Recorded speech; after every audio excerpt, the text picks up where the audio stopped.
do so. Okay, so you want to go through the introduction again?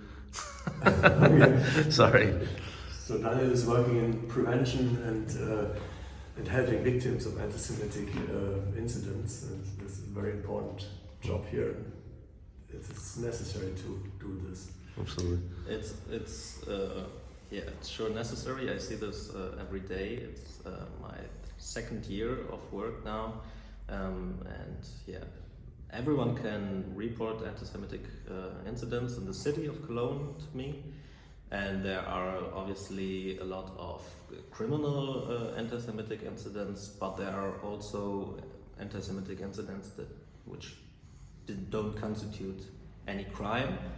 But it's important to report them and to make it visible for the majority of society, which isn't aware of the problem. So that's quite the main point of the report center, to publish things and talk about incidents that happened, so that German people know Jews and others, so they can understand how big the problem really is. So it's not just on anti-Semitism, it's any discrimination at all, or is it? No, here it's specifically anti-Semitism, and it's reasonable. It's better to do the things like for every kind of discrimination or other things, because there are some specifics you have to know about. So if you, for example, you have no idea of Jewish festivities, holidays and other things, it's difficult sometimes to understand if it's really an anti-Semitic motivation. Right. Okay. And but the organization you work with is more all-encompassing, right? All-encompassing on different situations. It's not only anti-Semitism, it's just discrimination in general. It's just a society which is association which is working for German-Israeli friendship, for exchange, for getting to know each other, and of course this includes working against anti-Semitism, yes, it's a larger field, but we are not professionals. We are amateurs. We are just doing it because we're interested in it, and he's a professional and doing this as a job. Yeah. So what kind of support do you give? Like, say, if you hear about an incident, what generally happens? It's quite different. It's very depending on the single case. Sometimes it's difficult to make something happen. Maybe someone got beat up because he wore a kippah or something like that, and so that's obviously a case where the police has to search the perpetrator.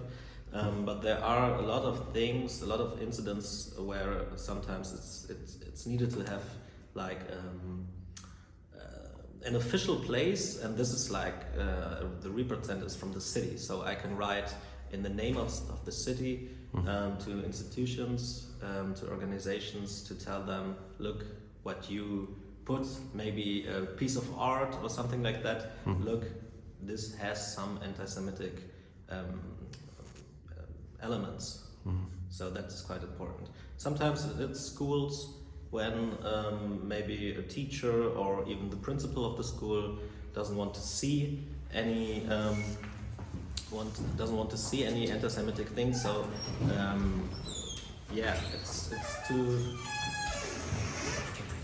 it's just to help people whenever it's possible. But it's obviously very difficult sometimes when it's in the internet, on Telegram, on Facebook, on all these different spheres of the internet. But it's important to tell people about. So do you have to like check out certain things? Maybe somebody is being threatened over the internet versus just things that are just somebody that gets beat up on the street. There are people that get threatened on the internet as well. So you do investigation on all those things and determine whether or not it's anti-Semitic or has some elements of it. So what generally happens once someone is found guilty of that?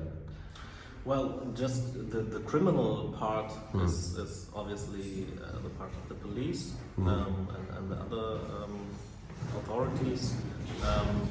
what I specifically need to do is obviously also to the police trying to tell them that there are forms of anti-Semitic language which isn't always so simple to see, especially for police. So in Germany there are some laws, for example, you can't deny the Holocaust in Germany. It's a crime to deny that. And police know that obviously, but there are some other forms, so a lot of people who know the law, and so they just do a speech which is below the law. So, and it's important, just to have some official place that can tell this is anti-Semitic, even if it's not against the law. So that's okay. All right. I appreciate your time. I don't want to keep you too long, but is there anything about the building in this area that I need to to understand a little bit more? Yeah, obviously it's very specific. The place where we are right now, it's the former headquarters of the Gestapo, of the Nazi police. And so here we have, it's a very large building with 4 floors, and in the first floors you're going to see the exhibition of the history of National Socialism in Cologne, so it's a local history. But on the floors, on the top, on the 4th floor, you have organizations and people who are combating anti-Semitism now in here and today. So obviously it's anti-Semitism, and it's also a lot of racism, which is very you can find it everywhere. Yeah, in the city. Unfortunately. So you were explaining to me earlier that a lot of these things, like even the little prison, or the prison underneath here, that people denied it, even though they could hear people screaming, being tortured, and things like that. So is there a lot of stuff that's underlying that people are denying today, still? That's still a problem. So first you have to know that it was a very long journey for the German society to arrive to the point where we are now, or in the last 20 years. So the majority of the people, they obviously know that the Nazi regime was brutal and know about the Shoah, but we can see, especially in the last 10 years, and especially since the Corona pandemic, that there are a lot of people organizing now, also here in the city of Cologne, doing manifestations, demonstrations with explicit anti-Semitic codes and other things. So you have the,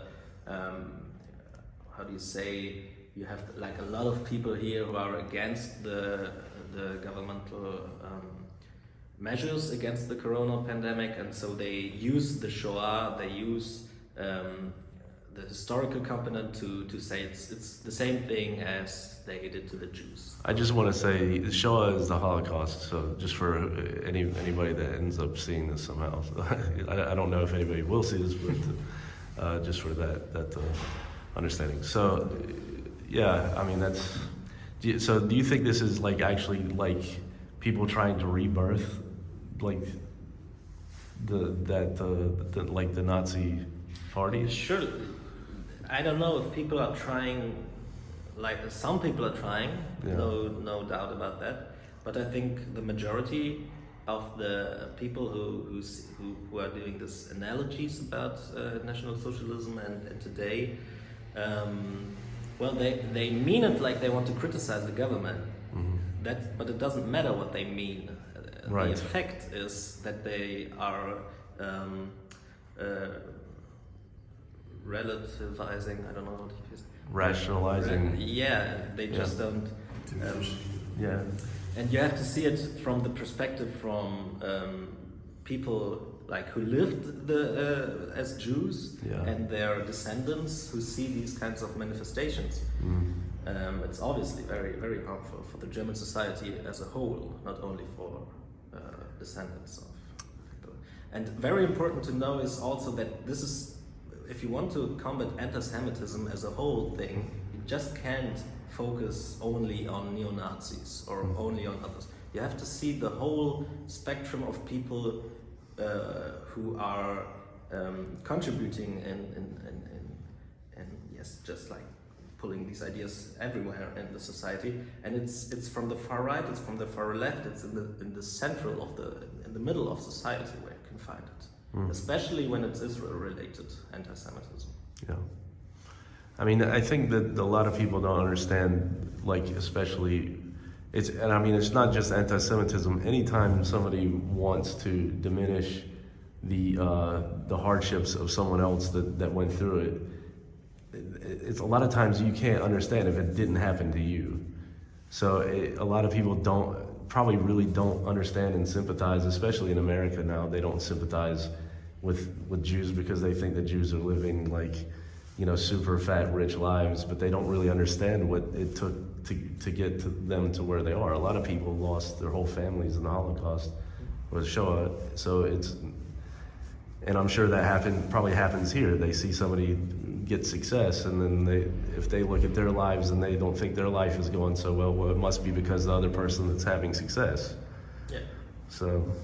Yeah, that's always the way it is. So if you are successful, it's because, and you are a non-Jew, it's because you made the right decisions. And if you are successful as a Jew, it's because you are a Jew. That is like the whole. You didn't have to work for it. You didn't have to work for this job and what you do here, or go to school or learn anything. Nothing of that, obviously. Yeah. Okay. Well, I appreciate your time. Okay. All right.